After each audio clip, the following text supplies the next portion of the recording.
Meron tayong ni-repair ngayon. Ito, balitan natin ang camera para sa maganda. Yan. Bali ito nga pala ay Nimrod na kinonvert natin mga 2 years ago siguro. Ayan. Ayan. Yung swing, gawa din natin yan. Kasi yung dati niya ay nagka-crack dito.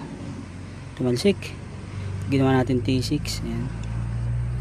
Yan yung kulatan niya mga bossing, gawa ni Kapalad. Ayan. Bali naging problema nito mga bossing ay yung kanyang valve, nagkaroon na ng dumi dahil sa kalawang. Ayan. Kaya mga bossing, suggestion lang ko lang sa inyo, tip, kung mag PCP kayo at bago pa lang kayo gagawa,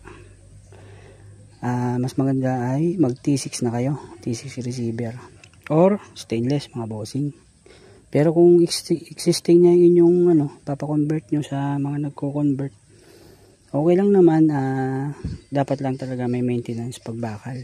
Kasi pag PCP, matubig ang PCP, compressor. Yan. Kailangan may maintenance kayo kahit 2 times a year para malinis yung loob, matanggal yung kalawang. Kasi yun ay sasangat sa valve. Sisingaw. Yun lang mga bossing. Tip lang naman. Ayan. Bali, test pair natin, si zero na rin para pag kinuha ni bossing ay gagamitin lang. Ay, maraming salamat sa inyo.